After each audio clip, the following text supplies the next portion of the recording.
esperanza de hombres y mujeres, de niños y de ancianos. La esperanza de hombres y mujeres, de niños y de ancianos, es unirnos siempre como hermanos y reclamar nuestros derechos. Es unirnos siempre como hermanos y reclamar nuestros derechos.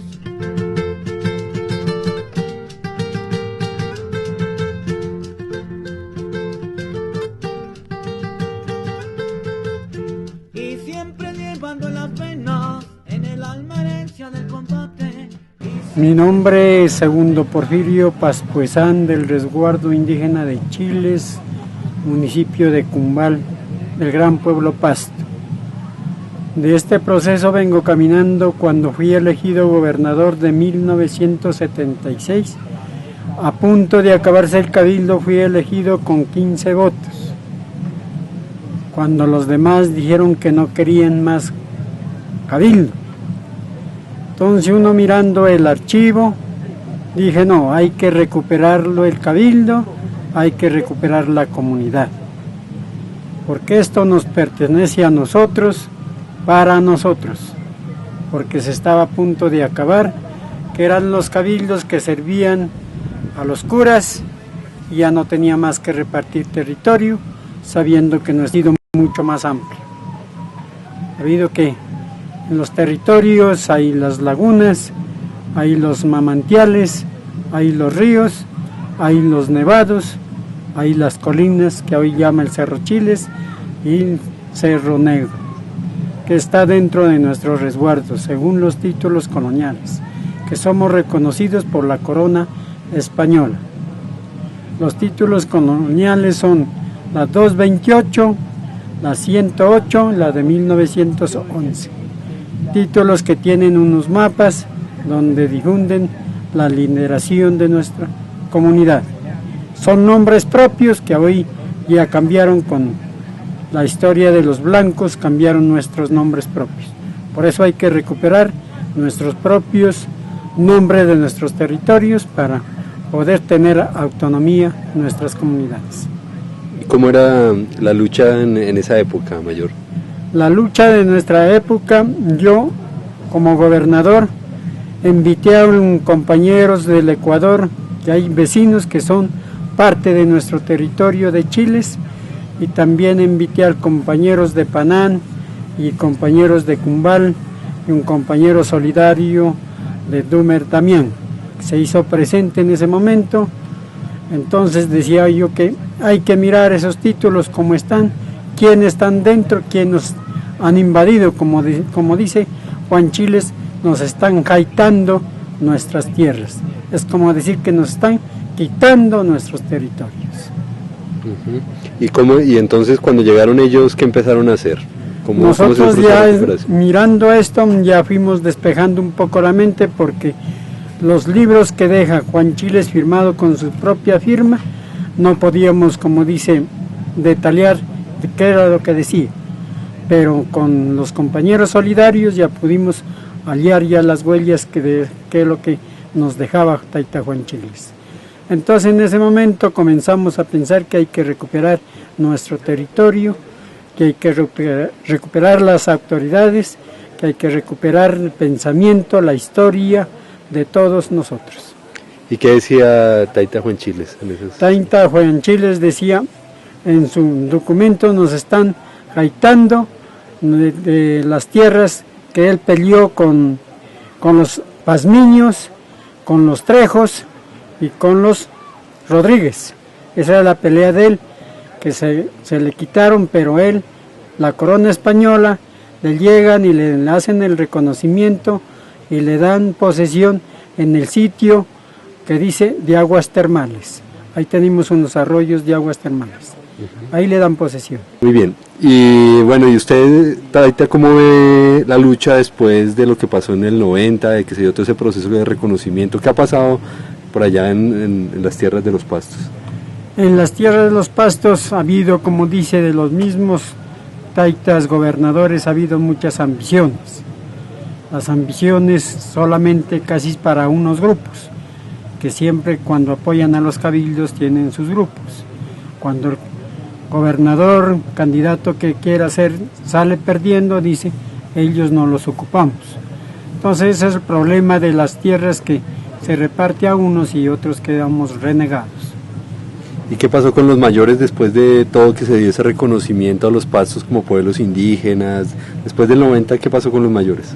Con los mayores no nos han reconocido como principios de lucha, sino que siempre nos han dicho, son como dice, inservibles. Ya no servimos, como dice, para que nosotros estorbemos a la juventud, a los estudiosos. Eso nos han dicho. Pero y cuando uno se encuentra como con los jóvenes pastos, ellos todo el tiempo están diciendo del pensamiento, o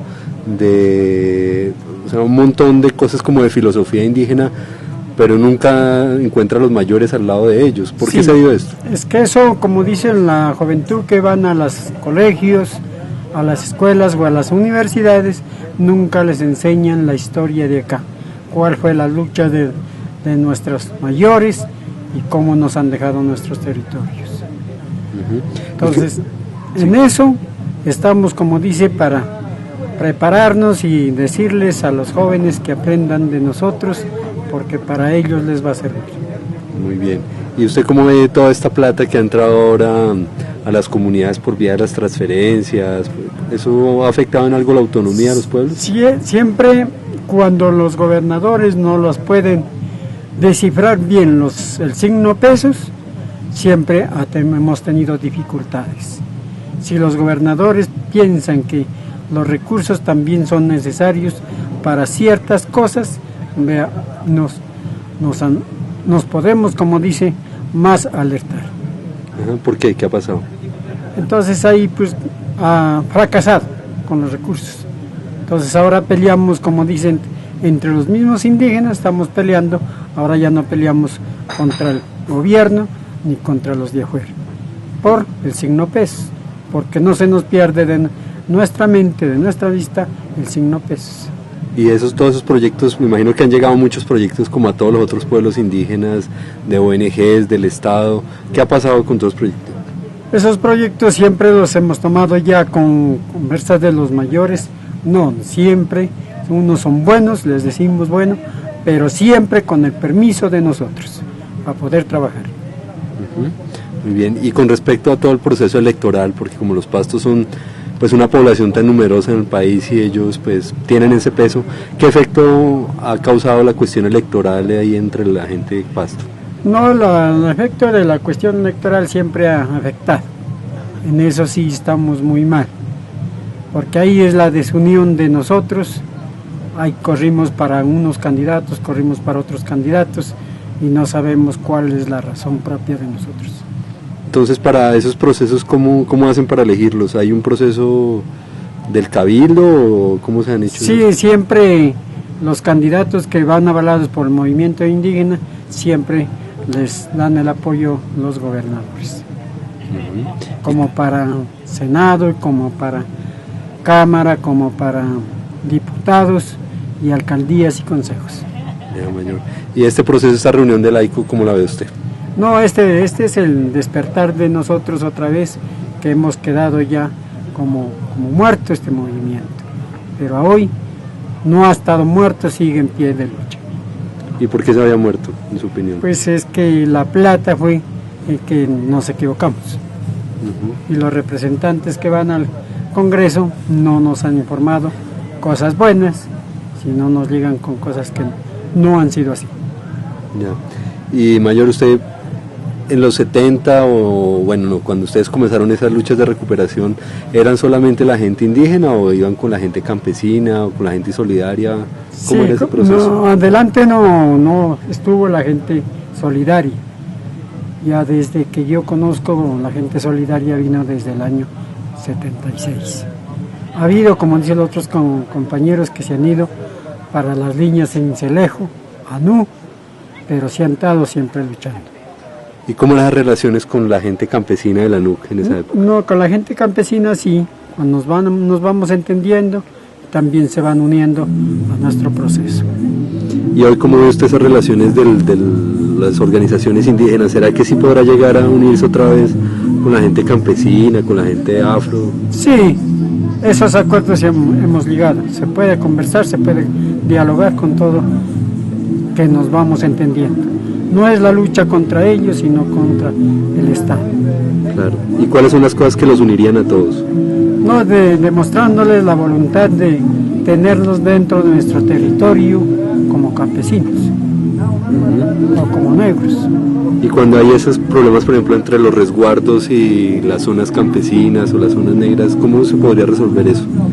Ese problema, pues nosotros decimos más bien, reunámonos todos los mayores para resolver estos conflictos que nos aparecen, pero no es como dice, yendo a las Fuerzas Armadas, sino con el diálogo. ¿Y antes cómo resolvían ustedes esos conflictos? No, los resolvimos con una forma pacífica, demostrando voluntad de lado y lado.